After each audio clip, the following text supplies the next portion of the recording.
All right, so hello everyone. Thanks for watching this Devs Play. My name is Jamey Stevenson. I'm the founder of Tech Valley Gamespace, where we're hosting this Devs Play series. I believe this is our third or fourth one maybe. So today I'll be talking about my first game that I made as a solo indie developer. It's a puzzle game called Kigo. And so I just want to start by showing a quick trailer that I made for the game, and then we'll go from there.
So as you can see there, the trailer was a mix of both gameplay footage as well as some haiku that were written by my father, Jamey Stevenson, who's a haiku poet and has been for quite a few years running, and has published various anthologies of haiku, and is sort of my main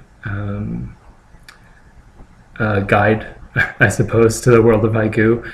Most of what I know about this form of poetry comes from my father.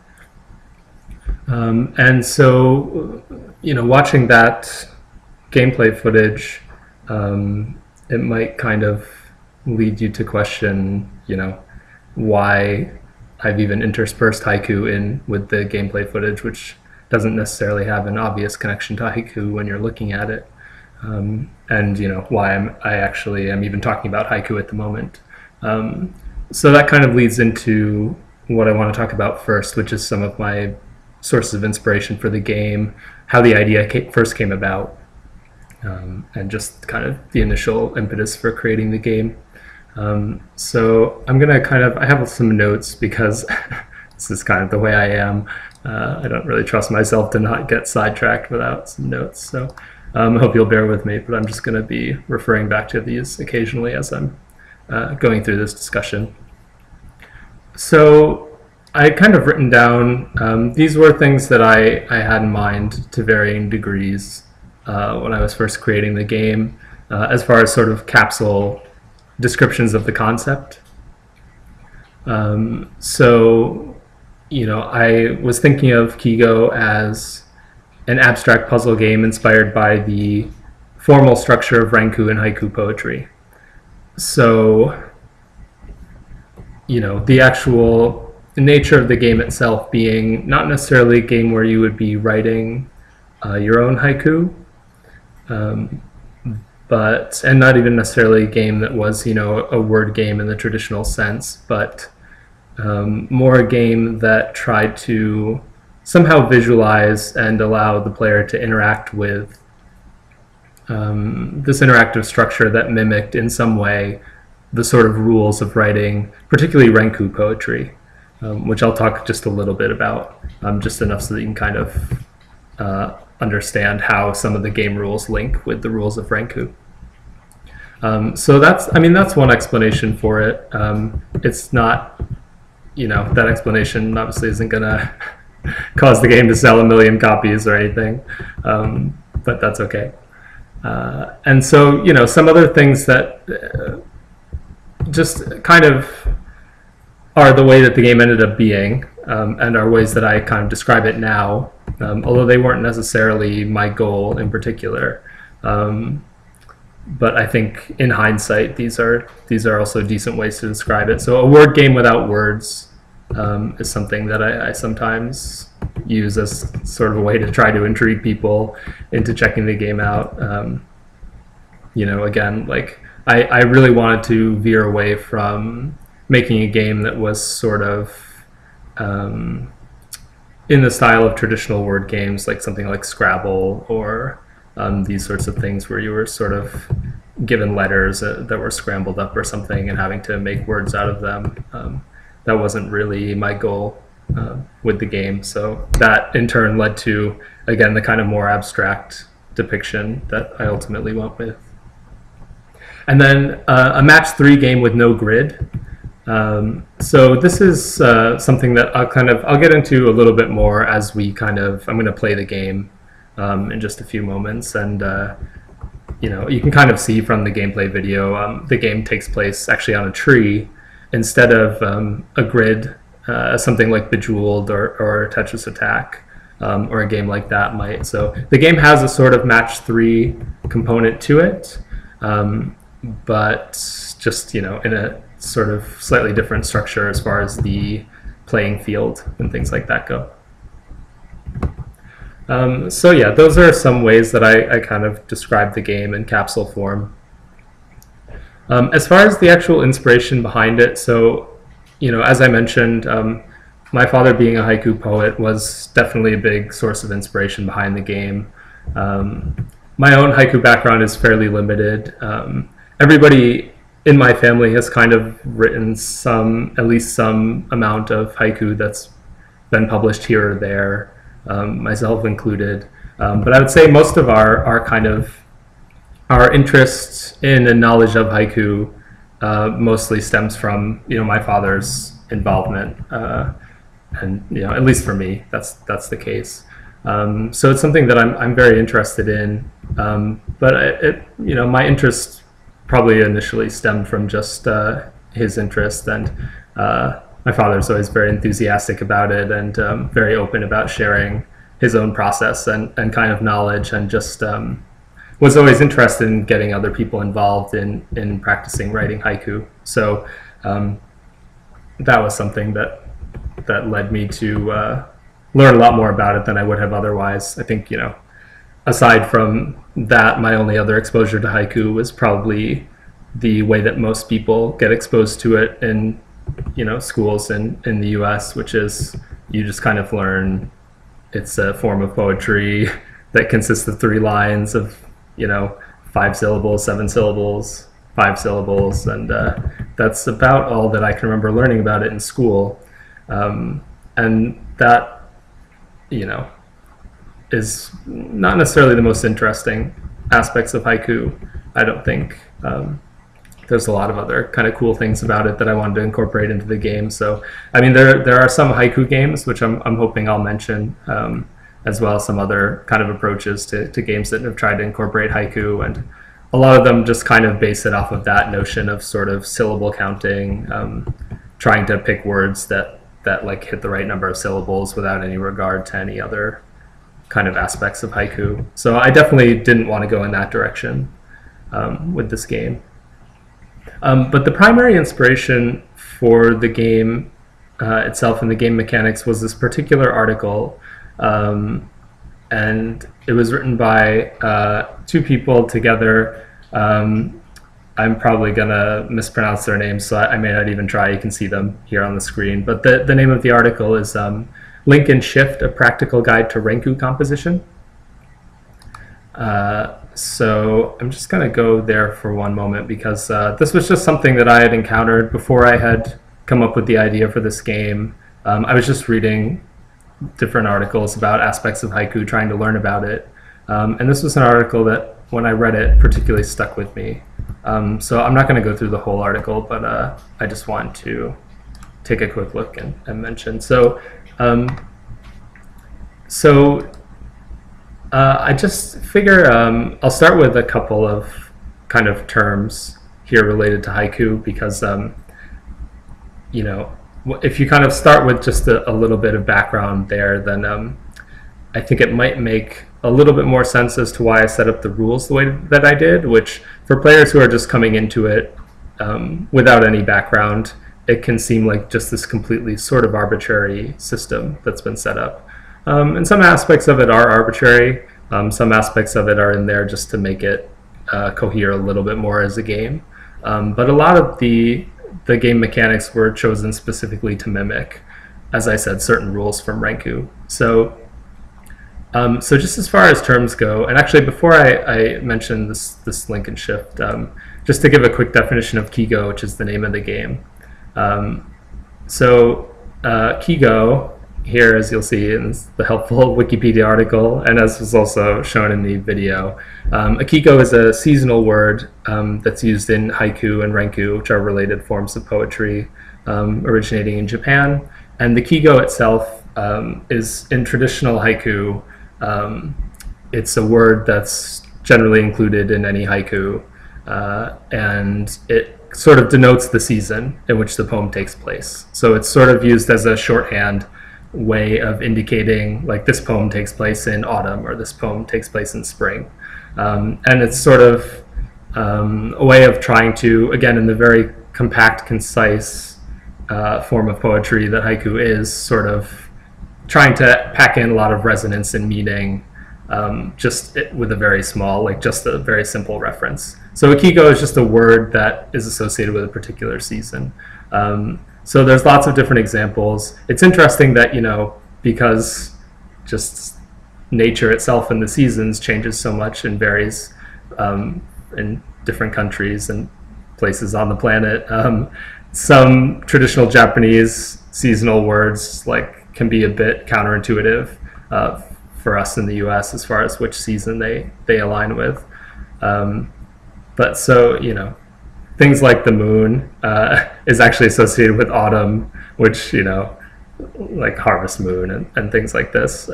So that some things can seem a bit arbitrary sometimes when you're first learning about Kigo. And these Kigo are actually like classified. They're sort of Japanese haiku poets often carry with them these sort of Kigo dictionaries that, you know, allow them to look up like the classifications and things. So they're quite serious about that aspect of it in traditional Japanese haiku. So the actual kind of two main components of the Kigo that I had in mind when I was making this game were that seasonal aspect, that every Kigo has a particular season that it's associated with. And the Kigo are also classified into certain categories in these dictionaries. So you'll see here's a list, like Kigo are categorized into things like the season, sky and heavens, the earth, humanity, animals, plants, and things like this. So they're sort of further classified by type as well. So those are the two main properties of Kigo, as they're often kind of structured into these lists. So those were two things that I had in mind. But the other element that played a part, and actually the biggest part, was this article, as I mentioned, Link and Shift, Practical Guide to Renku Composition. So haiku itself is something that, again, most people are likely to be more familiar with. Renku is a little bit less well known in the US, I would say. But Renku is actually where haiku originated. And what Renku is in basic form is a bunch of haiku strung together. And it originated actually as a game. It originated as a game for poets in Japan. So it was a collaborative form of poetry writing where you would effectively, it was like a party game where poets would get together and they would take turns writing a haiku, and then they would kind of string them together into sort of verses in an ongoing form. And the primary rule that had to be followed was this idea of link and shift. And the basics are that each new haiku that gets added as you're taking turns writing has to somehow link with the previous verse, the previous haiku, and it also has to shift away from it. So there has to be some sense of sort of connection between the verses, at least subsequent verses with the previous one.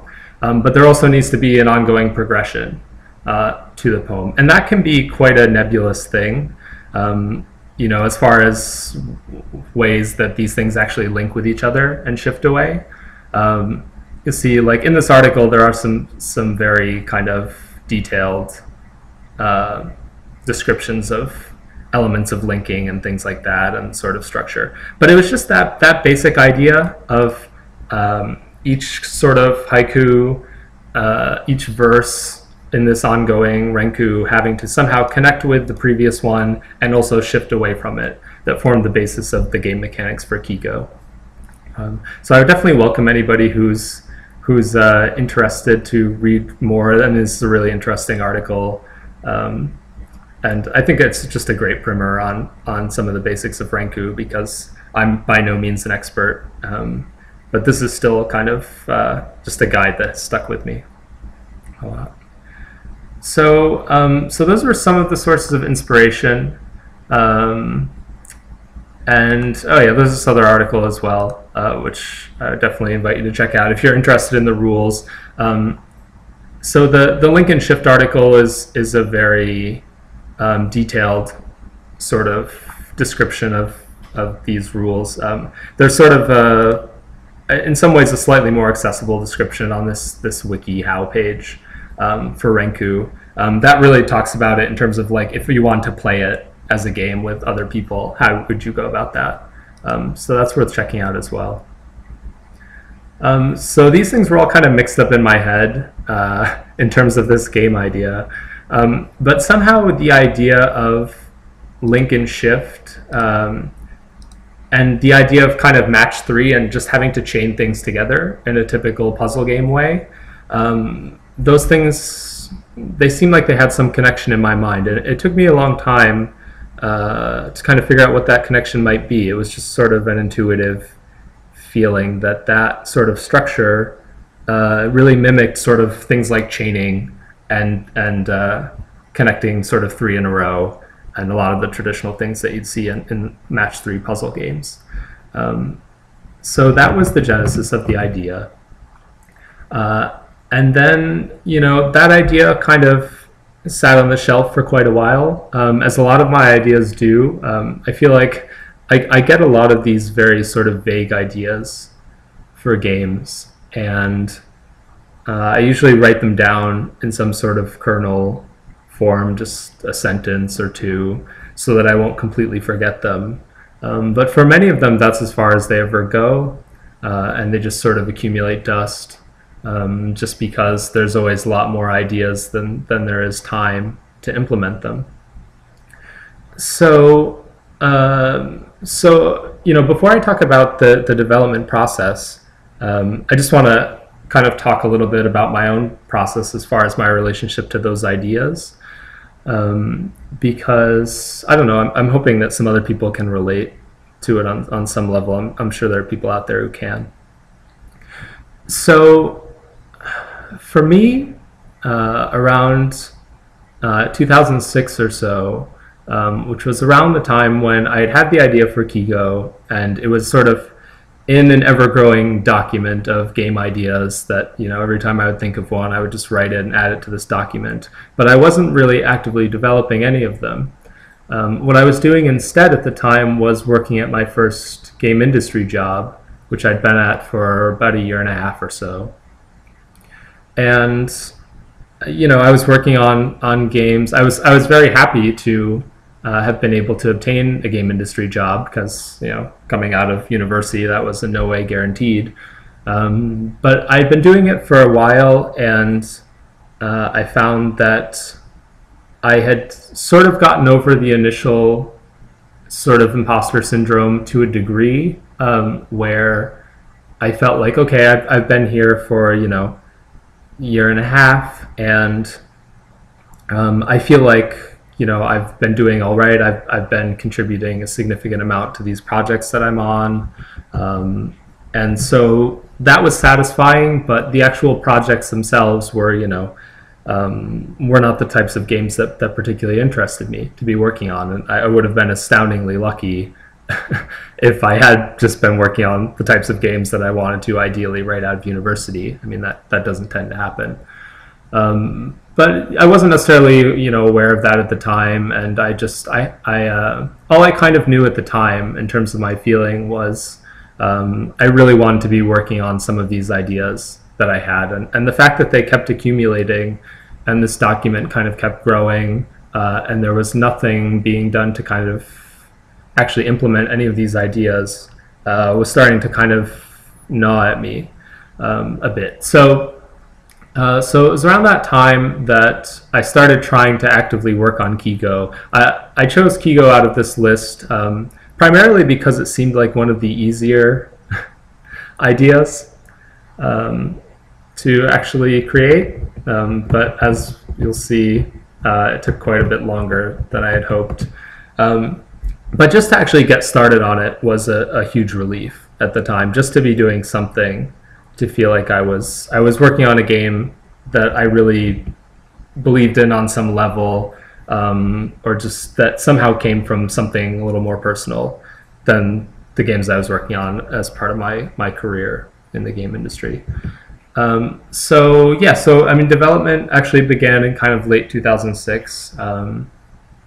And I worked on it for a really long time, but kind of off and on at various times. Whenever that kind of sort of anxiety or pressure would sort of mount, and I would really feel it kind of, I found that it took that for me. I would get that feeling after a while where I would just have to work on it again, kind of as stress relief. So I mean, working on the game was never stressful. Was never too stressful because I never really had a set deadline for it. I only worked on it when I felt like I couldn't do anything else other than work on it, kind of, and I just felt really compelled. So there wasn't too much of me kind of forcing myself to work on it, which was good and bad. So I mean, the downside, the very obvious downside to that is, so I began working on the game in, you know, late 2006, early 2007, as I said, and I didn't actually release the first version of it until January of 2012. Actually had to go back just today and you know, figure out that timeline because it's been a while now. So that's quite a long development cycle for a game that is, you know, nowhere near the scope of like a AAA game by a long stretch. But again, that wasn't, you know, it was somewhat discouraging, I suppose, to actually go back and see like what a long period of time that was. But again, it wasn't a case where it was sort of consuming everything about my life, thankfully. And so I'm going to talk about the kind of pros and cons of that sort of method of development, of very kind of slow-paced, piecemeal development, because there are definitely some very strong pros and cons. But I'm going to do kind of, I'm going to get into the typical what went right, what went wrong portion, but I want to actually play the game first. So, last thing that I'm going to do before I actually get into the game is I'll just show you the original design document because it's very short. So since the time that I kind of started working on Kigo, I've worked as So I started my career as a game programmer in the industry, and then I eventually shifted over to game design. And so I've since written, very large, involved game design documents for different projects. But for Kigo, at the time, I didn't have a lot of experience outside of sort of university with document writing. And Kigo was a game that I created entirely solo. So I didn't really feel compelled to write a large design document. I think design documents are very useful for communicating ideas to a larger group if you have a large team on your game. But if you're working solo, I mean, they're mostly just a memory tool more than anything. So they can be handy as far as keeping track of why you made certain decisions more than anything. But I actually wrote this before I had done any implementation on Kigo, and it didn't really change since then, although you'll see it doesn't exactly match up with the game. So this was my sort of visual mock-up that I did, and so there are some ways that it bears a similarity to the game that you saw in the trailer that I showed. Some notable differences are, the most notable difference that was refined over time was I originally had this idea that the tree would look a little bit more sort of natural, and that I would play around with these sort of L system algorithms to make the tree look kind of cool and organic.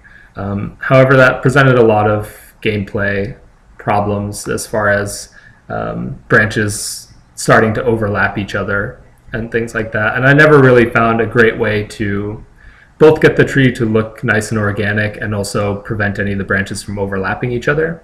And when the branches overlapped each other, it became clear very early on that that was just a huge problem in terms of just the game being visually coherent. So this original idea of this tree that looks like this got scrapped in favor of a much more sort of non-organic looking tree. That made it much easier for me to prevent overlapping between the branches. But anyway, so obviously I had this basic idea of the overall layout of the game, which is not that dissimilar from the way it ended up looking, for better or worse. So, I just wrote up a basic overview of things, which contains basically the ideas that I just described, and a sort of just plain English synopsis, which even for longer design documents that I wrote, actually especially for longer design documents that I wrote when I was a designer on projects that involved other people, I would tend to be like more concise than this, because I find there's not a lot of people who want to read even like 4 paragraphs of a synopsis of a game idea. Like that's already getting a bit long. But the actual rules itself, so this actual document, aside from, so there's the mock-up, the text description is only 2 pages. And the most important part consists of just the game rules. So the rules themselves are the rule of link and shift. Sounds familiar. I apparently wrote, also known as the Uno rule at the time, for anybody who's played Uno. So the basic concept that I had in mind was you have these sort of colored shapes. I had these in mind as sort of an abstract representation of the Kigo in haiku and renku, where the color of the shape would represent the season, and the shape itself would represent the sort of category. So the sort of humanity or animals or plants or things like that these things are often organized into traditionally. I would just represent that with a different shape. And the idea I had in mind was you'll be placing them on this tree, kind of on these nodes and the ends of the branches, which would then cause the tree to grow. And in my mind, conceptually, this was sort of analogous to writing renku, where you're adding a haiku. You're stringing these haiku together, each of which contains a Kigo. And then the Kigo have to link and shift with each other. And then as you add them, the tree kind of grows in the same way that the renku gets longer, and the verse itself grows. So I had this very odd, sort of abstract way that I was thinking about these rules. in a way that's probably counterintuitive to just about everybody but me. But that was what I had in mind but as far as the basics. So the idea of the rule of link and shift, as far as how I represented that, was I decided to simplify it down to a rule that said that you can only place one of these colored shapes, the Kigo, onto the end of a branch if it shares one and only one property with its parent, with the preceding shape. So the only two properties are color and shape. So that means it has to either match color or shape with the prior shape, but not both. So in this case, an orange square, right? You could put an orange diamond because they share color but not shape. You could also put an orange circle because they share color but not shape. You could also put a yellow square because they share shape but not color. But you couldn't put a purple circle because they share neither property, right? Different color and different shape. Nor could you just put a duplicate and keep just sticking down orange squares, just because to me that didn't fit the principle of shifting away. So again, somewhat arbitrary, but somewhat arbitrary if you're just coming into it without that kind of basis, which most every player is. But that was the reasoning behind it. Was I really wanted it to mimic this aspect of Renku, which I thought was quite beautiful in some ways. There's another rule in Renku which is discussed in that article that I mentioned previously, the link and shift article, which is that there are certain rules about ongoing progression. So when a poet adds a new sort of haiku to this ongoing chain, it has to essentially not sort of do the same thing that the past couple of verses have done. And again, that can be quite a vague thing when you're actually writing Renku. I'm sure it's not vague if you know about it. In my mind, it's sort of something that's quite open to interpretation in the actual practice of writing these poems. But in terms of a game rule, I just made it a very, again, in my mind, sort of simplified and direct thing, which is that the way that I represent that sort of regression checking in the game is whenever you place a shape onto the tree, it actually checks back 2 spaces to what I call a grandparent, right? So if I was to place an orange diamond here, it would check back to this orange circle, which is going 2 nodes back to the grandparent. And if the grandparent and the new shape that I've placed share any properties at all, whether that's color or shape or both, but if they have anything in common, then that is what I call a regression, where you're not actually continuing to vary things. And so to me, that mimicked these other sort of rules of Renku, where things became even more muddled, if you can believe it, was I decided to actually make that the sort of match 3 mechanic of the game. So in terms of actually writing Renku, that's something that you're not supposed to do.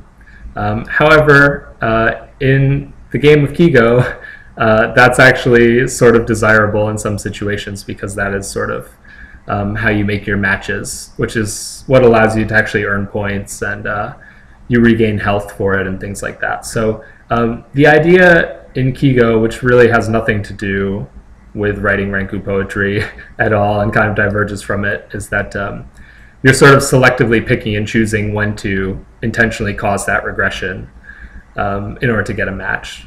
So that's the sort of match 3, is the new piece that you're placing down, the parent and the grandparent, and the relationship between those 3 is kind of the core of the mechanics of Kigo.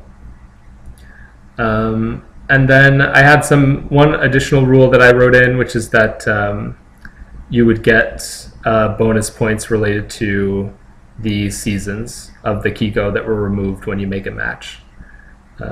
So that ended up in there as well. So all of these rules essentially went into the game verbatim, and there weren't too many changes in them that happened over time, which again had kind of positive and negative aspects associated with it.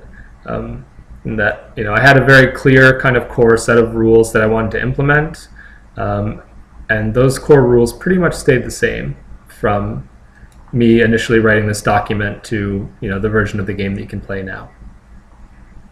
So that was the design document. So now let's, at long last, take a look at the actual game, and we'll play a bit of it, and I'll talk a little bit more about the decisions that I made as I was developing. Okay.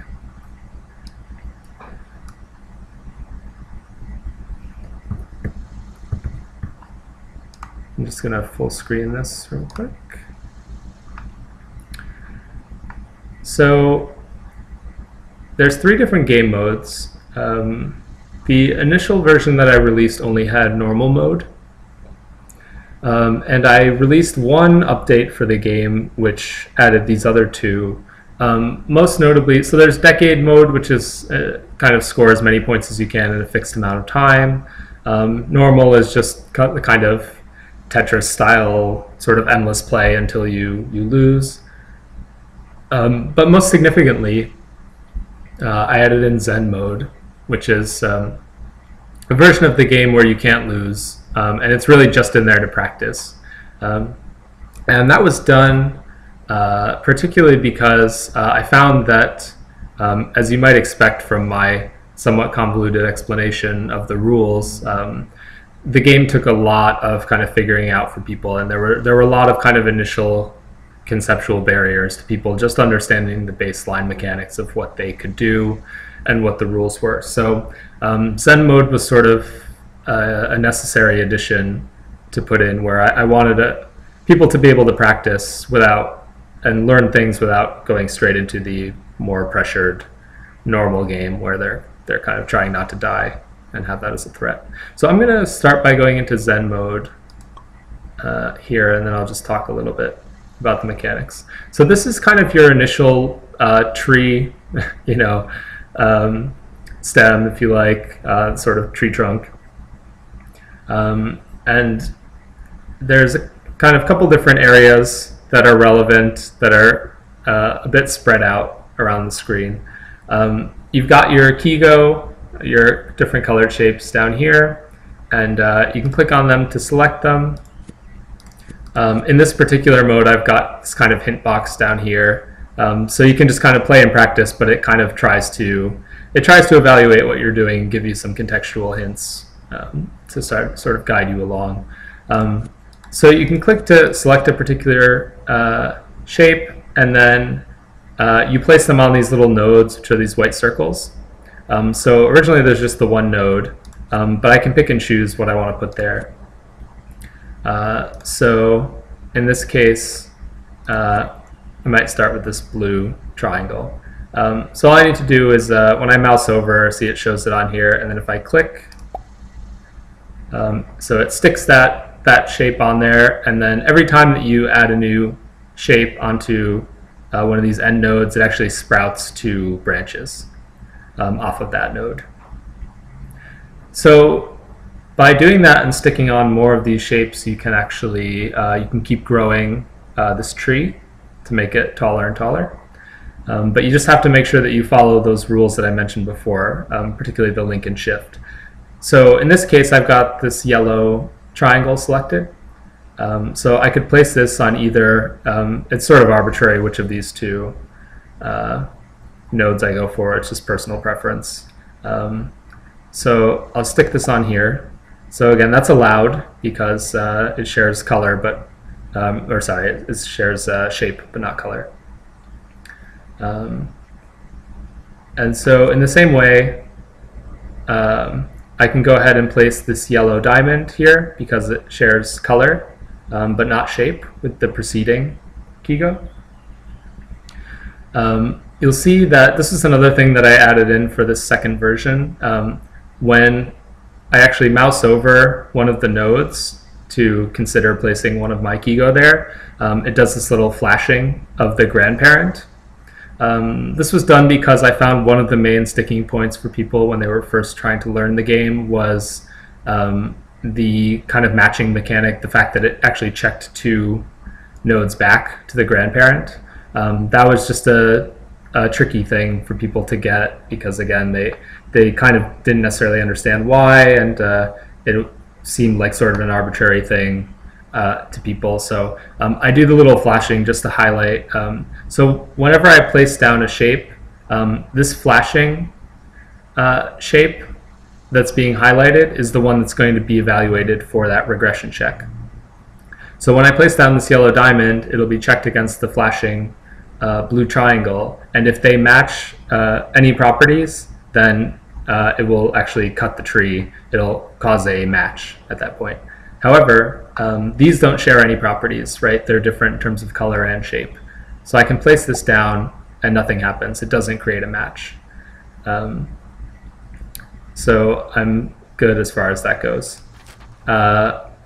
So let me go ahead and actually create a match just to show you a different example. So if I were to place this orange triangle, then again, it'll be checked against the flashing shape, the blue triangle, and because they're both triangles, they share a property, and that's considered a regression / match. So what will happen when I place it is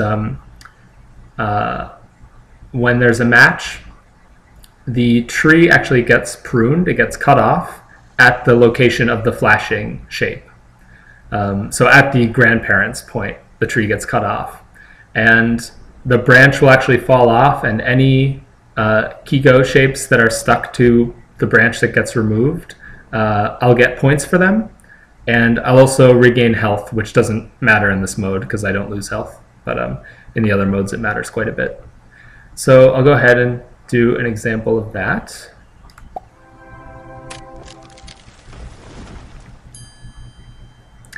So yeah, as you can see, we got cut at the very bottom where the grandparent was. And all 4 shapes were removed. We got 400 points, 100 for each shape. And we also would have restored health. So this is your health over here. When you remove shapes, you get 1 bar back for every shape removed. So it's not terribly difficult to regain health necessarily. The other way that health comes into play is, I'll just build up a tree back up again.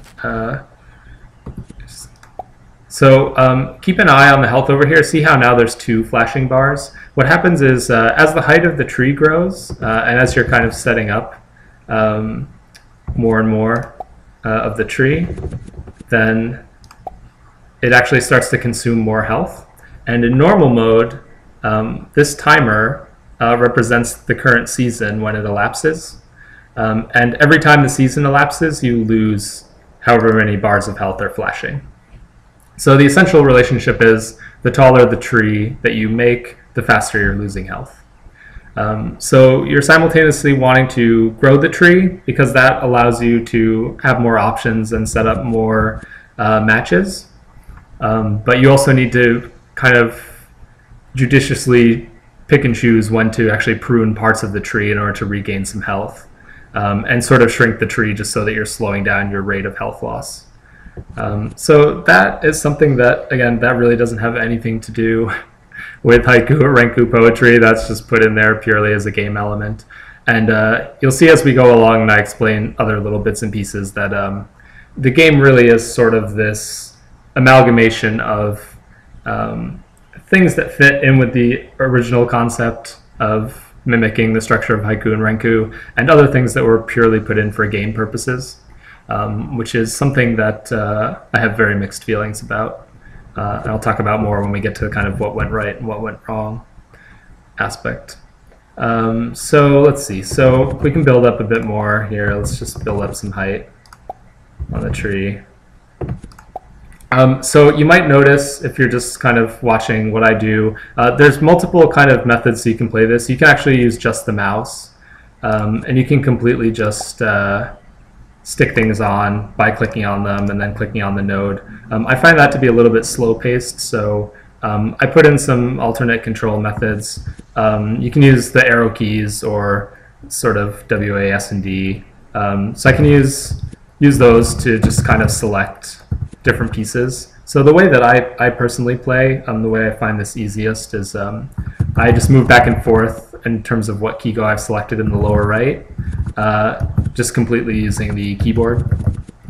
And then I keep my mouse kind of up in this area and move it to the nodes that I want to place things on. So I use mouse and keyboard together, and that makes life a little bit easier at times. So yeah, so you can just kind of keep building things up as you see fit, and then at certain points you can create matches that will only cut off parts of the tree. So in this case, again, if I create a match here, only the portion that contains these three shapes will be cut.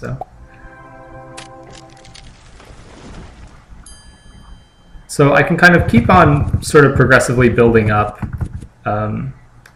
And for me, there are a lot of people who I find when they initially play it, they have a really hard time with that. They're often making matches just at the very base and just constantly going back down to a completely empty tree.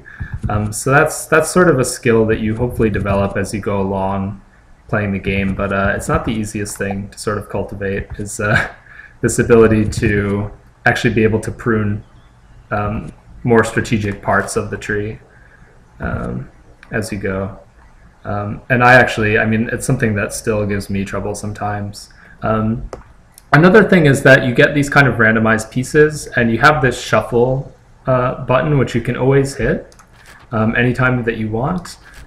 In the normal game, you lose a bit of health for doing it, just because otherwise it sort of makes the game trivially easy on some level, at least to get like the exact piece that you want. However, in this mode, you don't lose any health. This is just for practice, so I can just completely get whatever type of shape I want, which makes life substantially easier. So yeah, you could just keep going and going and make like a fairly massive tree. I'm going to go ahead and switch off the sound effects. There's not a whole lot of sound and music to the game. Even that was sort of like it was a bit of an afterthought, honestly. One of my sort of, I suppose, ongoing challenges as a game developer is I'm much more interested in the sort of rules and the conceptual side than I tend to be in the audiovisual polish side of things, which means, I make a lot of games that are maybe a bit more hard to sell, to put it one way. So yeah, I mean, there's not a whole ton of flash to this game, as you can see, even though it's a flash game. But this is actually the mode that I kind of enjoy the most, as it turns out. It's just sort of fun to mess around with the system. So this is usually where I recommend people start while they're still learning things. And then you can get into the kind of more game-like aspects later. So I could cut off like this little piece here. So yeah, as you can see, it's sort of contextual hints here, kind of mentioning this other concept of chains. Remove pieces may drop down to create chains. It's kind of enigmatic as to what that really means here. These are somewhat terse, these hints. They could be a little bit more descriptive, I suppose. But what that's referring to is there's one other element to this game, which again is completely in the realm of just puzzle game stuff instead of haiku or ranku related. But I had this feeling when I was making it, like, what's a puzzle game without being able to create crazy combos? So I definitely was sort of being pulled in two directions in terms of the game at different points. Even though I had a very clear conception of the core rules, I had this strong impulse to layer these other very traditional puzzle game elements on top of it. One of which was the sort of cascading, like, combo things that you get in a game like Bejeweled, where you clear out three pieces and then it causes more to fall down and causes more matches and kind of snowballs from there. So I decided I wanted some element of that in the game. So there is a concept of chaining and combos, which is by far the thing that people have the most difficult time understanding. There are some people who really get these kind of base rules that I've described and how the kind of shapes relate to each other. Some people, I guess, I don't know, their brains are just wired to kind of get that component of it. But the chaining seems to be a sticking point for people. So the way that it works is when you make a match and a branch gets cut off, as we've seen, any of the pieces that are on the branches that are getting removed, they all get removed and you get points for them and health for them and things like that. However, what also happens is if you do it at a higher point on the tree, then it will actually check every piece that's getting removed, and if dropping that piece down to the location of the cut would cause another match, then the piece drops down and it creates another match and it keeps cascading down the tree. So usually the best way to kind of try to convey that is just to show an example. So I'm just going to go ahead and I will, let me see here. So I'm going to add this piece here. So hopefully by now it's kind of starting to be somewhat predictable as far as what will happen at least as far as the first step goes. So if I place this here, it shares color with the flashing shape, which is the grandparent. So that will be a match, and that will cause the tree to get pruned, and everything from that yellow circle and above will get cut off. So all 5 of these shapes. But what will now also happen is every one of those shapes will get checked to see if putting them down at this location would cause another match with the next grandparent, this orange square, then it will actually drop down and do that automatically. And we'll see, in fact, I have a couple of shapes here that would cause a match. So you kind of have to see, okay, what shapes are going to be removed? In this case, it's these 5. Right, yellow diamond, yellow square, yellow triangle, yellow circle, and the orange triangle. All of those are going to be removed when we make this match. But 2 of those, this yellow square and the orange triangle, if they were to go here, they would actually match again. So that's what you have to kind of, that's the sort of mental gymnastics that you have to do to predict a chain. And sometimes you'll get one just based on pure luck, in the same way that it can happen in a game like Bejeweled. So here we go. Let's take a look at a simple 2 chain combo.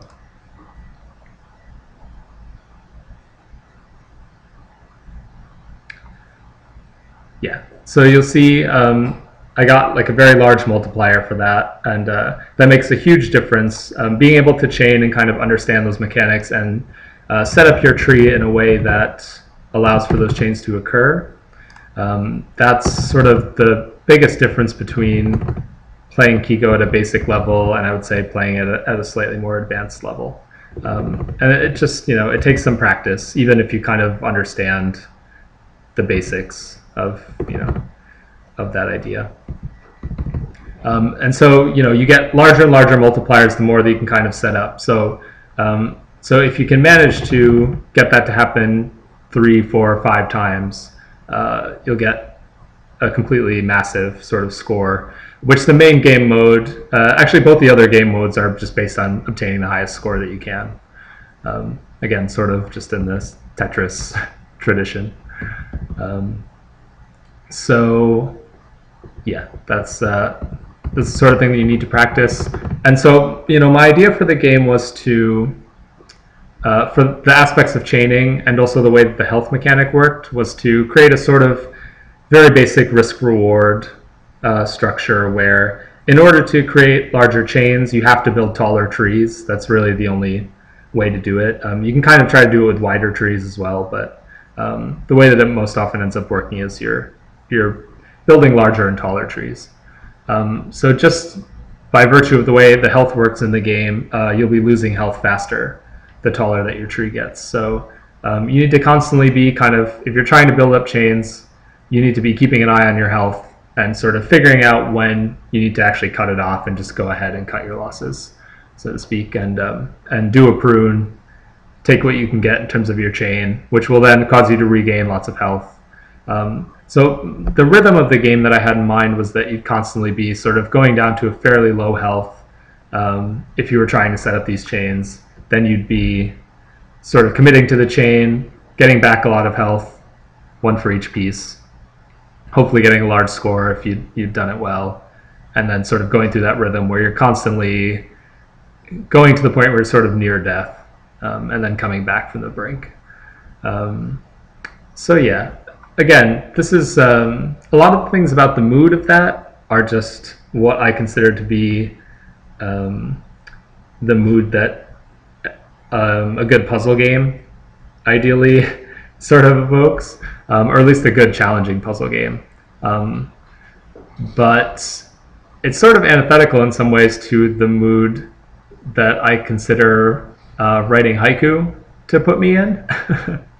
So that's where, again, the game sort of works at these cross purposes that I didn't really anticipate as well as I would have liked, where some of the concessions that were made, or just elements that I put in purely to make it more of a fun game, make it less reminiscent of the sort of haiku and renku inspiration. And then some of the things that are meant to sort of mimic haiku and renku aren't really necessarily meaningful to people who don't have all that background that I explained. So there are a lot of people who are going into it just not really being so interested in that component. And for them, those elements can kind of make it seem just slightly more of an arbitrary system that's a little bit confusing to learn. So those are where some of the difficulties arose. As far as the design, I would say, is just being split between those two somewhat conflicting goals. But those are the basics as far as the rules go. I did also include, this was another addition in the second version, was a tutorial. I've pretty much talked about just about everything that's in there, so I'm not really going to go through it. However, I'll just show it for a second just because a large portion of the development time, particularly for the second version, was devoted to this tutorial. But I personally found after creating it that I like the Zen mode better for myself as a way of learning, because this is a completely linear tutorial that steps you through all of the things that I just talked about, just step by step. So I did that because, again, I found that people were having a hard time just kind of learning the rules of the game. So I put quite a lot of effort into trying to make this into a nice tutorial, which I didn't have a lot of experience at the time with tutorial creation. So even in this case, it's sort of an overly verbose tutorial in a lot of cases, which is why I think the contextual hints for me are a little bit more effective in the Zen mode, where you can just freely experiment. But for some people's learning style, I think there are some people who prefer to just, even diving into Zen mode where you're told you can't lose, it still is somewhat intimidating. So this is there for any of those people who really want to be kind of walked through the basics with lots of sort of explanation. The other thing about this tutorial, which again just goes back to what I think is sort of the recurring theme of the challenges of developing Kigo, was that I simultaneously explain the rules of the game, and I also throw in a little bit of explanation of the inspiration, which I think for the tutorial makes it more muddled than it needs to be. Because the rules themselves, I think, in terms of like the way that you need to place down shapes, generally aren't too difficult to understand on their own. But if you're then also trying to conceptually map them to how do these abstract shapes and this tree somehow relate to haiku and renku, then that becomes a bit much for people to wrap their head around. So, my feeling about the tutorial is it probably shouldn't really be including that much of it. However, at the time that I wrote it, it was really important to me for this game that that inspiration kind of be clear in some way, which sounds strange, right? Because I made everything so abstract. So why didn't I just kind of somehow make it more representational of the actual writing process in some way.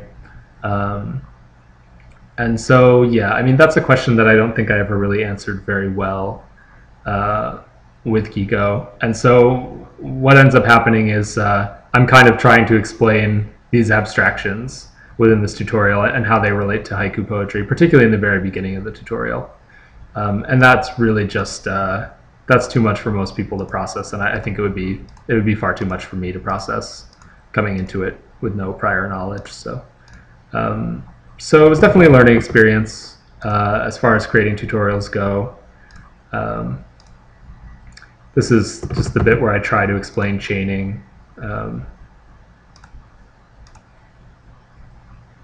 It's definitely it's a helpful thing, I think, in terms of clarifying your game design just for yourself. For me, like, I had a very clear idea of a lot of these rules going in. However, I think if you find yourself working on a game where you're the one who's really needing to figure out the way a lot of the game rules work, and you have a lot of questions. I mean, a lot of times tutorial creation by necessity gets put off until the end. And there's a lot of practical reasons why that's the case, but trying to think about the game in terms of the tutorial and in terms of how you would explain these things, I think it puts you in the mindset of the player much earlier, which for Kigo, Kigo definitely would have benefited from that because, again, I just kind of, I wasn't as practiced at the time as a designer with just looking at things from the player's point of view. And when it's only you on the project and there's nobody else to kind of advocate for that, you either need to be doing a lot of playtesting so that you catch those kind of issues early, or you can end up with something that really only does make sense to you, which is one of the problems with Kigo. Like, I think one of the most common reactions, probably the most common reaction to Kigo when people first play it, is confusion, and that remains the case to this day. So that's discouraging on some level, but at the same time, you know, I kind of chalked it up to it being sort of a learning experience in a lot of ways, and also in some ways a sort of byproduct of the combination of being uncompromising in the design, and that combined with design inexperience were the two things that led to that. And the uncompromising part is something that I'm very proud of about the game. The design inexperience, you know, is something that I hopefully tell myself that you know, I'm a little bit better at now. So there, you know, it has a lot of qualities now looking back at it that I do think could have been done better. But I was very happy to have created it and to have gone through the experience of it, because I learned a lot as a designer through the process. So that'll lead me into just talking a little bit about the kind of what went right and what went wrong, which I've kind of already started getting into. So so some of these we might not dwell on as much. Just for people who are curious, I'll mention a couple other development details that I sort of glossed over. So one of my goals in creating Kigo was I was very adamant about using kind of open source tools as much as possible. Part of that came from the fact that I was kind of, at various times in the development, I was short on money, certainly short on money to devote to the game budget itself. I mean, the game really has no budget. So I didn't want to, I knew I wanted to make it in Flash. I was a fan of Flash as a development platform, even though my background was more in kind of C++ programming. But I liked creating things in Flash. It was easier to create quick prototypes. And I like creating things with kind of just procedural graphics and vector graphics, which everything in Kigo uses. And I think Flash has some really great standard library functions for just drawing, you know, vector shapes and things like that. So so that was a lot of what appealed to me about it. However, I didn't want to shell out the money for the actual Flash program, which for me as a programmer is a counterintuitive development environment. Like, I like the ActionScript language and the standard library, but the actual Flash tool is baffling to me in terms of like the timeline and things like that. It's obviously set up more for people from an animation background and an art background, which wasn't my background. So when I first started developing Kigo, I believe, as I recall, it was initially programmed in ActionScript 2 using an open source compiler for Flash at the time. There was a sort of open source Flash community that was really thriving at that time before, you know, Flash started to really kind of lose some of its appeal and market share. At the time, you know, Flash was kind of the best option for making web games in a lot of ways. Even though ActionScript 2 was not a particularly great language. So this MTASC compiler was a free open source compiler that was developed, command line compiler. So the original game was developed using that, at least for some portion of the development. At a certain point, I ported it to ActionScript 3, which took a little while. But it was well worth it because ActionScript 3 is just, it's hard to overstate what a step forward that was in terms of language and every other element of the experience of using it compared to ActionScript 2, which really had a lot of kind of thorny elements and rough edges. ActionScript 3 is pretty nice, I would say. And eventually Adobe released an official command line compiler along with ActionScript 3. There was a time there when ActionScript 3 was first available where there wasn't an open source compiler for it. So that was a hindrance where for a while I was still using ActionScript 2, even though I didn't want to be, but I also didn't want to buy Flash. And so it was great when Adobe released this official command line compiler that you could just download for free separately. So although it wasn't an open source compiler, it was freely available, which was fantastic. That was back when Adobe was still actually, you know, supporting Flash and ActionScript to some extent, which unfortunately is not the case anymore. But it was nice while it lasted. So yeah, I mean, that was the main kind of development environment of Kigo, was just a bunch of open source command line tools. I mean, I used make files to organize the compilation, and really just lots of you know, the traditional old school like Unix tools for, you know, doing things like building and testing and stuff like that. So anyway, that's just figured I'd mention that for those who were curious. So as far as what went right and what went wrong on the project, I just figured I'd do a sort of very traditional post-mortem style. I wrote down some rough ideas of sort of 5 things in each category. So start with what went right, since that's, you know, the easier, more cheerful part of things. So as I mentioned, I mean, I feel like I had a fairly clear vision for the initial prototype. Again, just those core rules for the game. I mean, I knew what those rules were. I knew exactly how they would function. And so for me, implementing them, like, I mean, getting that up and running was a pretty quick thing. It was just then kind of how to make it a little more palatable from there that took a long time, and just how did I present it, and just try to add little bits of polish here and there to make the game a more coherent experience. But those actual rules were the crux of the game, and I didn't really have any questions about that. So I think that was, I mean, that was also what lulled me into thinking the game would be quick to create, which, I mean, a lot of the things associated with implementing those rules wasn't quite as easy as I anticipated. But overall, you know, there wasn't a lot of time when I was just completely floundering without an idea of what to do next. So that helped a lot, particularly, you know, with this very kind of spread out development process where I would just work on it in little pieces of spare time here or there. It helped me really to be able to go back to it after, say, you know, there were times when I would go like 6 months without working on it. So then to try to jump back in and figure out, okay, where was I? What was kind of the next thing that I had in mind to do? And how does all this existing stuff work? I didn't have as much trouble with that, just because that sort of initial guiding light was always there. Supporting multiple methods of learning. So I kind of mentioned this when I showed the Zen mode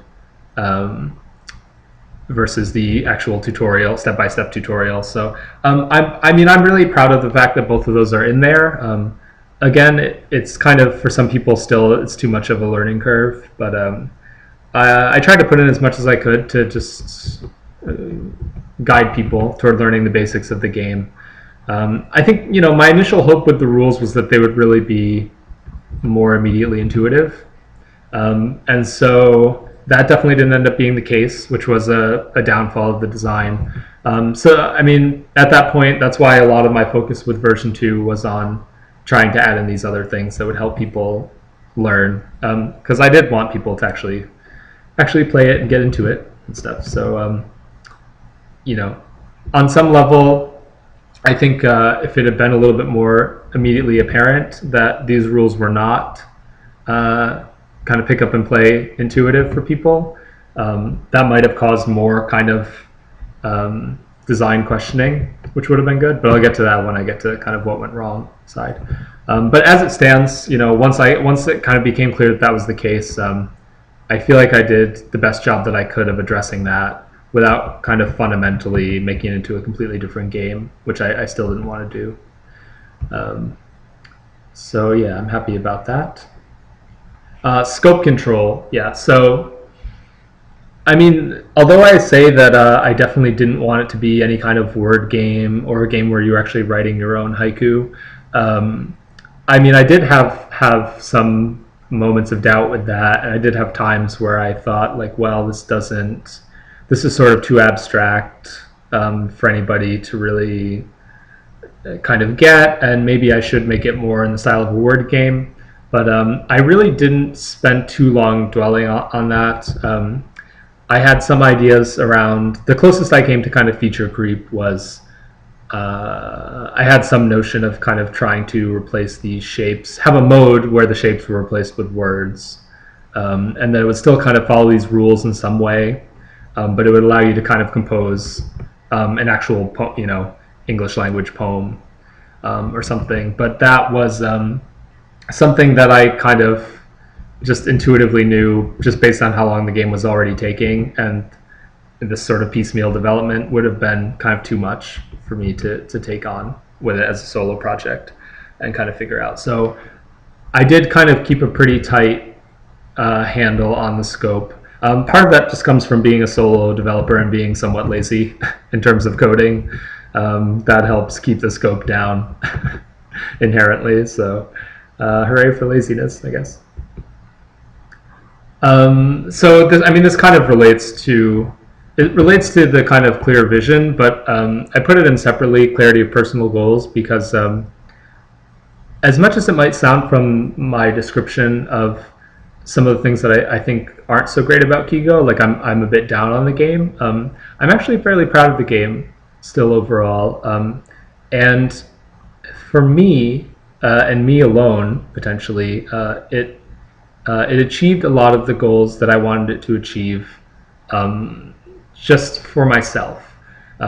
So, I mean, as I said, the kind of thing that led me to create this game as my first kind of solo indie project was just that I felt compelled. Like I felt like I had to start working on some of these ideas that I had that were just piling up.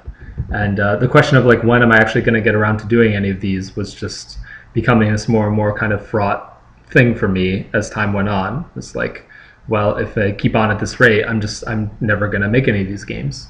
And that wasn't, I just couldn't sort of accept that. So, I mean, my main goal with Kigo, more than anything else, was just to make it and finish it, in spite of any flaws that it might have. And so that, just having that goal in mind, that led me to continue on developing it, even over the course of this long period of time, where it would have been very easy to drop it after I had already kind of taken a break from it for a long period of time, to just not go back. And when the idea isn't, it can often happen, I find, in game development, when the sort of honeymoon period is over with an idea. Happens in any creative endeavor, where you're not as excited about the idea as you go along, and you're kind of in the trenches of just implementing it. Like then it's just kind of the work of it. But for me, finishing the game was very important. Not necessarily adding like tons of kind of polish to make it very commercial. Like you could argue that, you know, that's another level of finishing that I never really did with Kigo. But again, that was never sort of my goal with it. My goal was just to have made a game that was based on my own idea and to kind of do it solo. I'm not as invested in making all my projects solo, but for this one, I wanted to do one first that was just my idea and my own implementation. And beyond that, I really wasn't too, I really didn't consider too much what I wanted to do with it beyond that. I've never tried to sell it anywhere. I've never uploaded it to any portals, web portals or anything to try to get more exposure for it. I've just put it up on my own website, and that's where it's playable. I mean, I submitted to the Independent Games Festival, which was probably like the most that I went towards kind of trying to get some more eyes on it. But I didn't really promote it too much at all beyond that. And so these are things that I'm not recommending that anybody do. These are kind of like, if you were to publish a list of sort of worst practices for indie developers, everything I've just said is probably in there. But for my own personal goals for the game, those things were less important, and that allowed me to focus on what was important to me. And so I'm proud of that aspect. So yeah, and that ties into, as I mentioned, like the persistence to complete the game, which at times in the development of Kigo, I mean, I'd say just on a personal level, I was quite depressed, which just happens to me periodically in life anyway. And so, again, that's another time where like it was essentially almost impossible for me to do just about anything, much less continue to work on the game. So those would be some of those periods where there were long periods where I wasn't working on it. And I think if the central goal, if I hadn't had this overriding central goal that I was extremely invested in, which was just to finish it, to keep going and finish it, then it would have been really hard to kind of do that in the face of that kind of things like the depression and things like that. So so yeah, anyway, it's like getting into some quite personal territory there. So on that note, let's dive into what went wrong. So this is like a little bit easier on some level with Kigo for me. There's all these things that I see when I look at it now that I would like to change, but I probably won't be revisiting it at this stage. One of the main ones is I really didn't have much in the way of UI design experience at all when I was working on Kigo. So, you know, that I think that shows a lot in the interface. Yeah, I mean, so just taking a look here, I mean, I think that the way that I've broken up the screen it makes it very difficult to keep track of everything, because things are just at the absolute sort of opposite ends of the screen that they possibly could be. And so there's sort of there was no real concept of sort of like focal point, or like where's the primary location that the player's eyes are going to be and things like that. Because it's more fatiguing in a lot of ways for UI if the player constantly has to be shifting where they're looking, right? And that's just something that, based on the way that I laid out the screen in Kigo, is an unfortunate necessity when you're playing the game. So that's, I think, another reason why I find it so much more fun to play in Zen mode, where I don't really have the pressure of having to look at the health so much. But even just then, like, I mean, you're wanting to look at the tree and figure out where to place things next, and you're also wanting to look at what shapes you have. And so your eyes are constantly having to kind of roam back down to this bottom right area where I stuck all of the pieces, and then back up to kind of the central playing field, which I think is less than ideal in a lot of ways. So, you know, if I were to ever go back to it, I would definitely kind of rethink some of the UI layout choices that I made. because I think there's just a lot of problems with that. So not enough playtesting and refinement. So I mean, a lot of this comes from, you know, some of the what went right things that I was talking about before. So I had a clear vision for the game. I was hoping that it would be intuitive, but as it turned out, it wasn't, and that really only became clear to me kind of later on in the process when I finally did some playtesting. Even though I kind of got an initial prototype up and running quickly, I did not really playtest it with a lot of people. I think because I was still somewhat embarrassed about the state that it was in, and I had this sort of tendency to only want to show things when they're finished, which is it's a tendency that you really have to fight as a game developer in general. Like it's absolutely essential to playtest, right? And I think if I had playtested earlier and more often, I would have kind of found that some of my assumptions weren't true a lot earlier on. And I could have sort of rethought, particularly some of the presentation elements and the extent to which I was sort of abstracting certain things, and the extent to which I was kind of messaging anything to the player about like haiku and renku versus just sort of leaving that as something that, you know, people could discover in a video like this when I talk about it, the inspiration, versus them having to kind of process it while they're playing the tutorial. These are the sorts of things that I think I would have caught pretty quickly if I had done more playtesting earlier. One thing in general that I kind of, in the times when I've been more down about the game, this is sort of, I coined this term that I really only used in my own head for the way that the game is balanced, which is sort of anti-Tetris, which was not what I had in mind at all. And what I mean by that is just the sort of the reward for the player.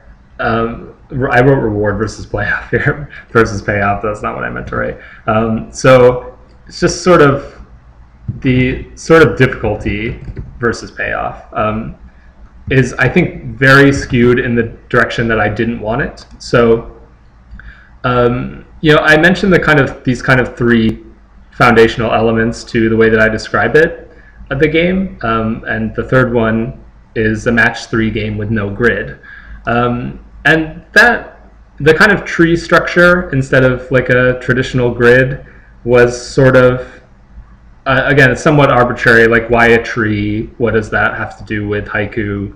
And if you're going to do, I mean, even an ongoing linked verse poem in renku would be a sequential thing. It wouldn't be like this branching tree, right? So my exact sort of decision-making process behind why to make it a tree is something that like even I kind of have trouble explaining at this point.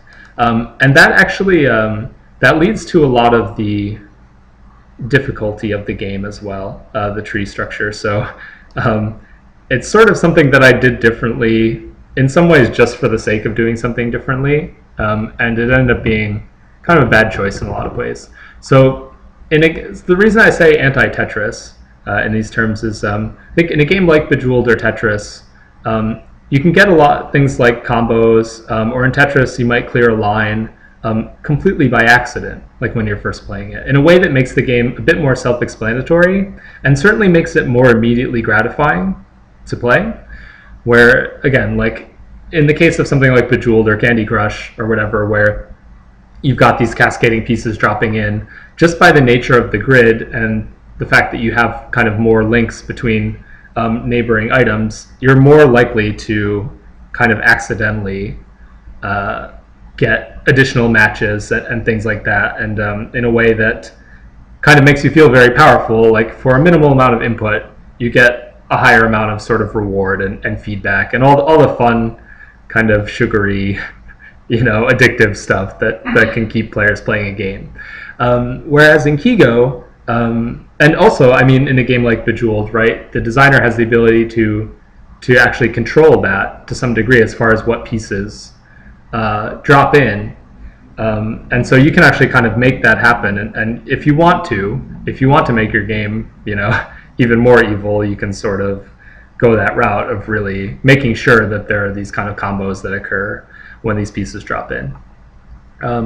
With Kigo, I can control what pieces the player gets here, but it's actually totally random.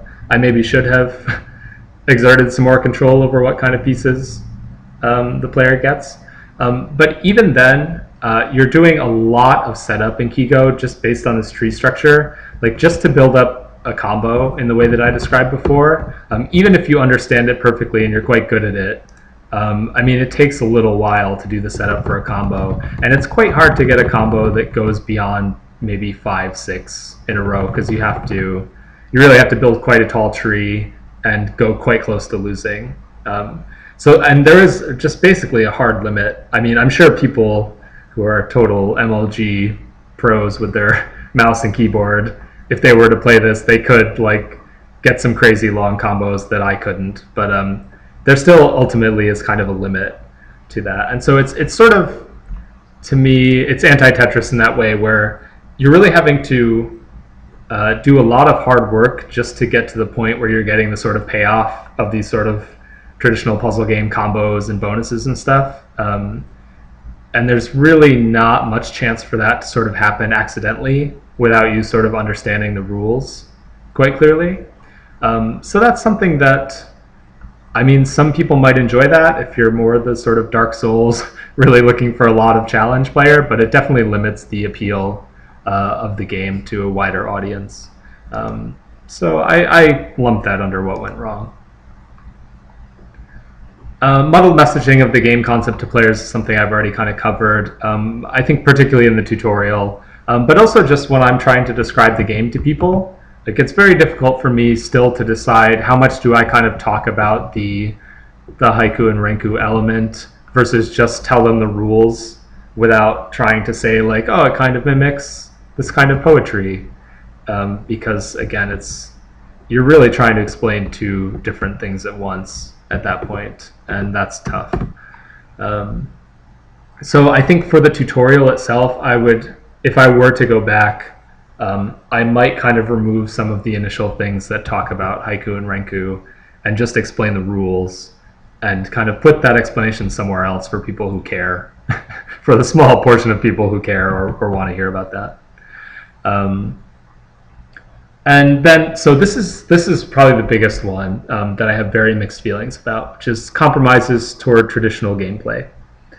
So I've done some games, after Kigo. I never worked on a game that took this long again, and that's another reason why I'm very happy. I'm very proud of it on some levels, and my goal to complete it, like once I completed Kigo, was very liberating, and it gave me a lot more kind of confidence to then go and make games. And just for some reason, like, it started to flow much quicker after that, because I knew that I could finish a game on my own if need be. But a lot of the games that I've made since then have had the same kind of tension, where I kind of often conceive an idea on a slightly more sort of artsy level, if you want to call it that. Like, when I think of the idea, and often the ones that excite me the most that I think of, they are the ones that feel like the most distinct from a lot of what I consider like traditional game elements. Just things that feel more different on some level. But for some reason, often when it comes to the implementation of those ideas, I get a bit of sort of trepidation. I get a little bit hesitant in the implementation. And even when I have sort of a clear vision that I know I can implement, I then sometimes layer on these other more traditional game elements on top. And to me, it's a mark of sort of ongoing lack of confidence that I still feel the need to do that. Like, Kigo is a game that could just be, it could have just been this sort of abstract system that's meant to relate to haiku and renku, and I could have just made that the focus of it and not layered on all these other puzzle game elements that have nothing to do with that. These chain combos and like match 3 and stuff like that. Or I could have gone fully towards like a match 3 high score puzzle game. But as it stands, it's this sort of oil and water integration, a little bit of the two. And so, I don't know that I mean, maybe the traditional puzzle elements are the stronger part of it. But the part that interested me the most was kind of the structural element as it related to Renku and Haiku. But I mean, I say that, but as I previously mentioned, the link and shift thing did make me think of a match 3 puzzle game. So there was some element of relating the two there from the start, but it just kind of got more that way. A lot of the other things that I added beyond that were just concessions toward more traditional gameplay and making it something that people would recognize as a game, I suppose. And I don't really care about that too much in general, or I like to think that I don't. So it's an ongoing question to me as a designer as to why I do seem to fall back into that mode. I made a game, the kind of next solo game I worked on after Kigo, just a game called Hurdles.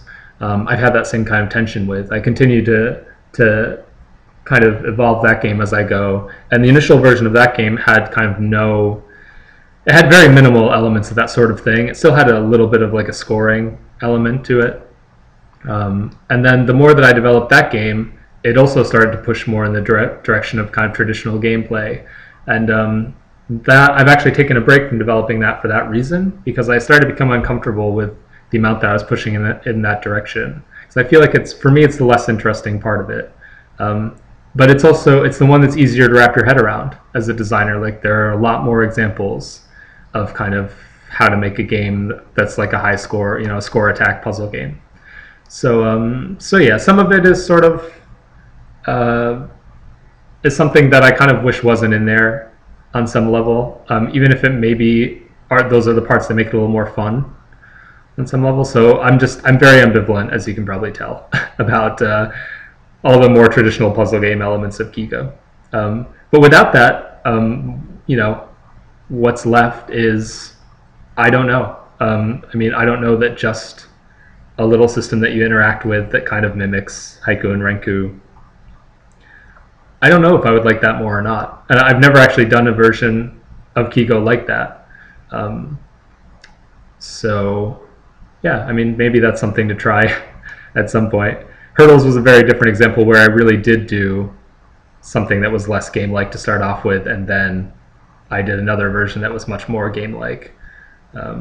So that was maybe a more pronounced example. And I think it maybe colors my view of Kigo in hindsight, because I didn't think that it was that much of an oil and water integration. I don't think as I was developing Kigo, or I probably wouldn't have continued down that path for as long as I did. So yeah, that's kind of some what went right and what went wrong discussion, typical post-mortem stuff. I'm trying to think what else. Oh, I'll just mention there's one other element of Kigo. So in terms of the rules, because Lord knows what we need is more rules in the game. So when we took a look at the design document, there was one little thing that I had at the end about resonance, which you might have seen. So the way that ties in here is, as I mentioned, this timer, when it elapses, it's like a seasonal change. And so that's what the background color is meant to represent. So this is winter, and so it'll go to spring, summer, autumn. So it just keeps going in a predictable manner through the seasons. And what happens is, the way that plays into the game is when you remove pieces by making a match, then any pieces that are the same color as the current season, you get a lot more points for. So it's just an additional timing element within the game where if you're trying to go for the actual high score in those modes, you want to kind of factor in the season and which ones are coming up and sort of time when you're going to make your matches. So it's green now. So if I were to remove these 5, you'll see. So I got 500 for the greens and 100 for the yellows. So anyway, that was just an initial thing that I just liked in terms of like the strategy of the game. Again, there's some kind of notion of sort of the idea of resonance within Haiku, but it's not that different from the idea of resonance in terms of any kind of writing, just like thematic resonance and things like that. So it was another thing where I just sort of stretched. I did a lot of sort of conceptual gymnastics in my own mind to kind of fit these things in, just because I wanted them in. And there wasn't a lot of great justification beyond that. So that's Kigo. Let me check the time and see how long I've been going, because it feels like I've maybe been very long-winded here. Yeah, okay. So that was incredibly long. So I have some other like kind of bonus info that I'd be up for sharing with anybody who's interested, but it's something that I can kind of just put in the links of like the YouTube video when we post it. So I don't need to go into too much detail unless people want, but just based on my own interests, I kind of generally keep track of any games that have a sort of poetry related element to them. So I have like a kind of list of just a couple of very interesting like games that kind of incorporate poetry in interesting ways. So I'd love to talk about that, but I think before we do that, we should see if there's anybody remaining who has any questions, and if not, I'll talk about that last.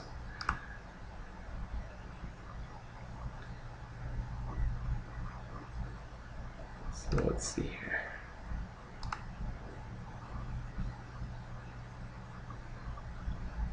So yeah, if you have any questions, feel free to just type them in for those of you who are here in the chat. And then we've got Taro here monitoring.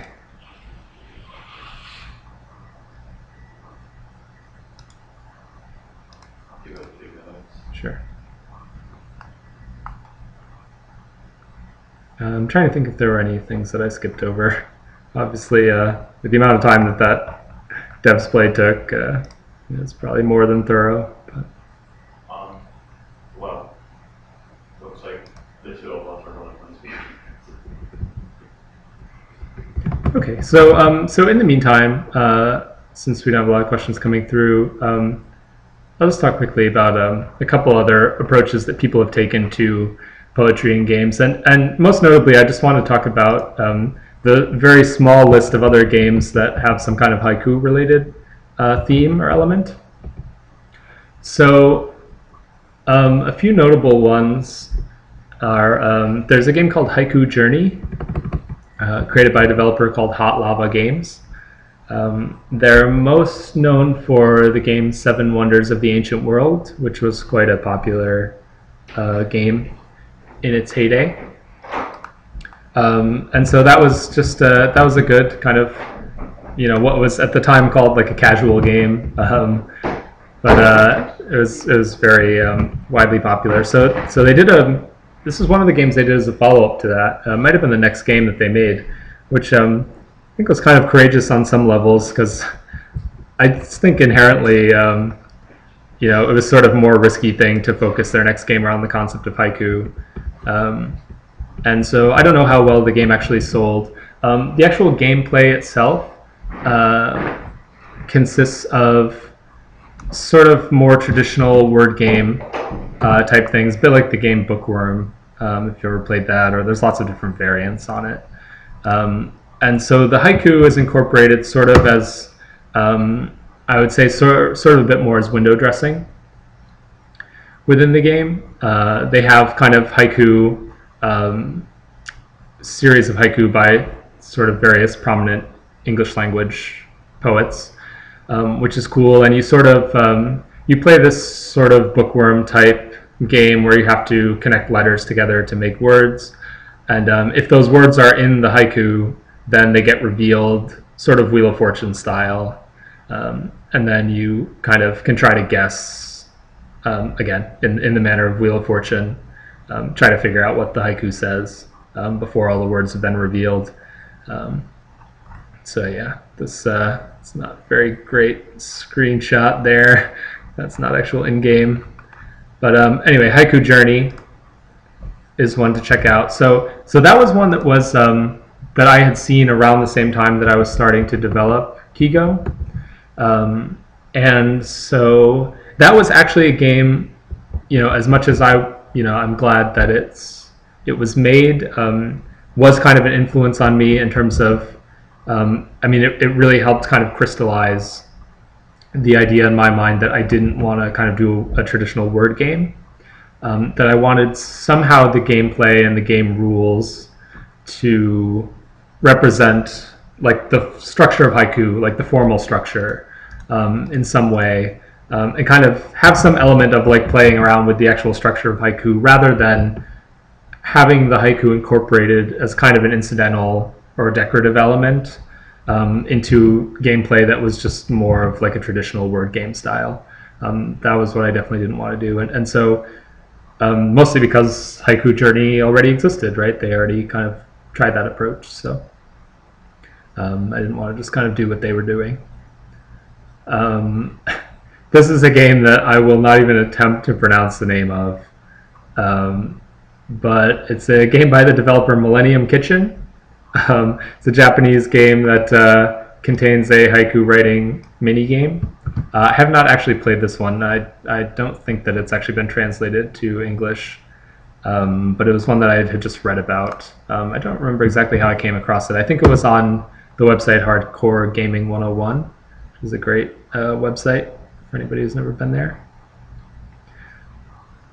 So yeah, it's sort of like this collection of different mini games based around this little boy on like summer vacation visiting relatives, and so yeah, there's a little haiku writing aspect within there, and I would love to actually play it at some point to see how it's structured. I'm still not totally clear on exactly how it works, but yeah, so there was a series of kind of posts on Hardcore Gaming 101 trying to describe it. I don't remember too many of the details. Then there was a game that was actually posted on Hardcore Gaming 101 by, I believe, one of the writers for the site. This game, Haiku Quest. So this one has a bit more of sort of like RPG or roguelike presentation, and it's just sort of more wacky in terms of its tone. The creator sort of, when he posted about it, he posted about it in a way with sort of a bit of a hoax in terms of he said that he had Christopher Walken do voiceover for it, which was just, as it turns out, not true. So it was, meant to be a joke. And so yeah, I mean, but that sort of gives you an idea of the tone of humor in it. Was like everything about it was in this sort of more the wacky vein, I suppose. But that was, another attempt to sort of incorporate haiku into a game as well. I think the most notable example, probably, of a game that is associated with haiku on some level is the game A Slow Year by Ian Bogost. And I really think that's an interesting contrast with Kigo in a lot of ways, because A Slow Year, in my opinion, is a game that does a great job, and seems to be, its main focus seems to be on just evoking the sort of mood of writing poetry, the kind of atmosphere and the feeling of actually not only writing poetry, but just kind of being in that mindset where you're sort of observing, whatever it is, whether it's sort of nature or just kind of taking note of details in the world around you. Like for me, that's very closely associated with the kind of poetic mindset. And A Slow Year is a game that kind of seems to be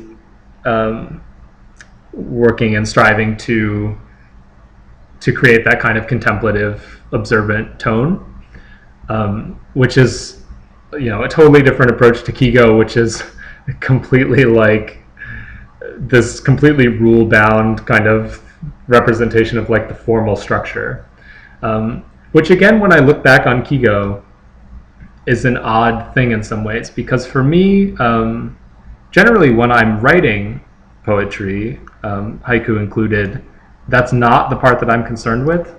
I'm not so bothered about the formal structure necessarily. And so I don't know why I was so intrigued by the kind of this link and shift article and these sort of rules and representing them in Kigo. But I think on some level, a slow year is a better representation of, I guess, what it feels like to sort of be in the mindset of a haiku poet, or just a poet in general. So I consider Slow Year to be sort of a more successful take on it, and in some ways just sort of a more sensible take on the topic. I feel like I have an easier sense of what the creator was going for, even compared to my own game. And so yeah, that's one that's definitely worth checking out.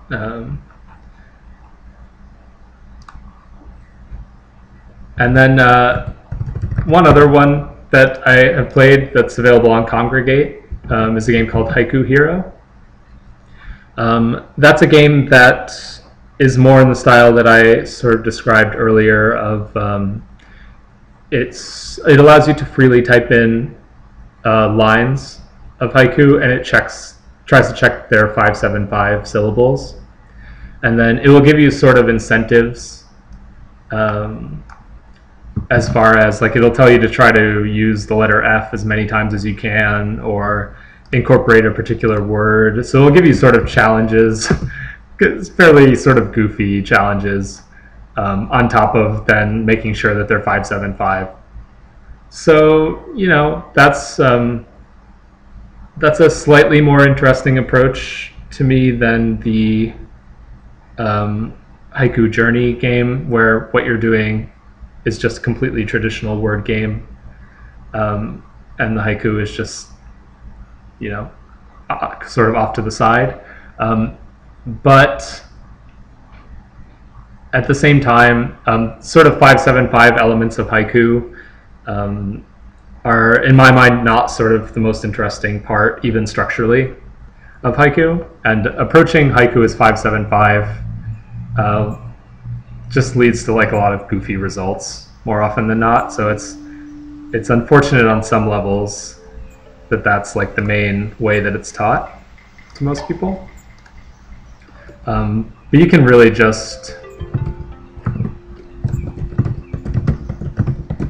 I mean, it's an interesting mixture of being kind of unconstrained in terms of what, I mean, you can just write anything that I want, which is nice. And the game is only really checking for syllables, which is very similar to how haiku gets evaluated when you write it in school. But I don't consider that to be a great haiku personally. But if I'm following the rules that most people get taught, then it's 575. So, and so the game doesn't really go beyond that, which is a little bit unfortunate. But it at least takes a different approach from the others. So yeah, so those are just some different kind of approaches to the way people have incorporated haiku within games. And then I just have a kind of more general category of games that I associate with, again, sort of poetry on some level, whether it's just sort of a poetic tone or other things. So one example is again, I apologize for mispronouncing the name, but the games of Daniel Benmergui,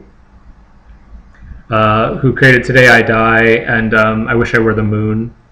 And so those are games that sort of use some very minimal kind of visual representational elements mixed with text in kind of an interesting way, and let you play around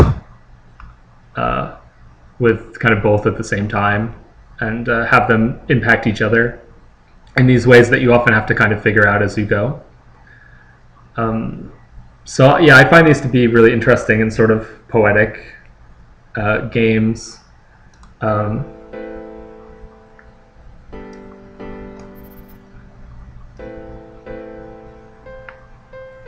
Both in the way that you're kind of interacting with them, and also the way that they kind of just let you experiment around and be somewhat creative within the parameters they've defined without providing a lot of explanation. So yeah, definitely worth a look as well. And let's see, so what are some other examples?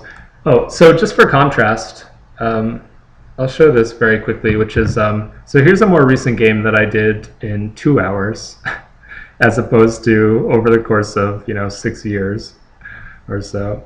And so this was done for Twiny Jam, organized by a Porpentine. And so the constraints of Twiny Jam were create a game in Twine using 300 words or less.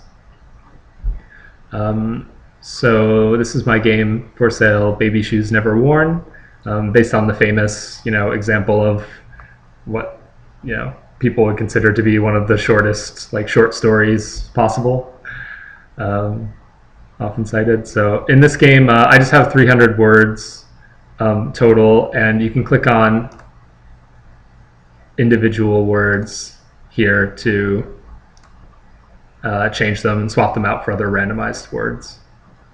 And so you get lots of kind of strange juxtapositions of things. And so, I don't know, in some ways, again, the investment versus reward in this, I feel like is tuned a lot better. Like you can just kind of mess around. And sometimes you can get some fun things just in sort of an accidental way. Like a lot of kind of approaches to, I would say, sort of procedural poetry systems or sort of generative poetry rely a lot on just happy accidents, which is cool on some level, right? Like you're kind of getting the player to meet you halfway a little bit more, as opposed to Kigo, where they have to just really understand the set of rules as you've defined them that are very kind of rigid. So I was happy with the way that this turned out. And there's lots of other examples that I think are much more interesting of that kind of phenomenon of computational poems. So Nick Montfort is a writer who does a lot of this sort of thing. So you can go to his website, which is nickm.com. And he's got lots of kind of examples of procedural poetry of different lengths. So again, kind of just mixing code and poetry in interesting ways. So yeah, there's lots here to check out. nickm.com/poems. And another example, which was in an Independent Games Festival quite a few years back, was again, I don't exactly know how to pronounce it, but Poesystem. This was like a sort of mixture of almost like a simplified version of like a Dwarf Fortress type game, just like a simulated ecosystem, really. But the ecosystem is comprised of words that can kind of eat each other and reproduce with each other to create like hybrid words and stuff. So it's kind of a neat thing to play around with. I don't know if it's going to load right now. Website might be down. It's been a while since I've been back to check it out. Just to give a shout out, since we are here at Tech Valley Game Space in upstate New York, there's a game made by a local developer here, First Playable Productions, called Chateauetry, which is sort of a cooler take on sort of just magnetic poetry and these sort of like little toolbox kind of toys or apps that exist for like being able to create poems using a pre-made list of words. But Chateauetry has the added incentive that after you create your poem, William Shatner will read it. So they had like William Shatner record, I think, multiple variations of each word. So you get like quite a bit of variety, and there's lots of different words to choose from. And actually a very interesting sort of procedural system for how you can add in things that affect the way that the poem is read aloud. Like you can add in longer pauses in the traditional Shatner style, and you can make some words have like more emphasis. I think there's kind of 3 like levels of dramatic reading to each word. So it's really tailored more towards sort of like audio performance of a poem, which I can't think of that many games that kind of take that approach. So it's a very unique and just funny take on it, Chateauetry. Definitely worth a look. And so there's a couple other things along those lines that I consider as more sort of like poetry, sort of toy boxes or tools. Haiku is another one that's just sort of, it's bits of like haiku dice effectively.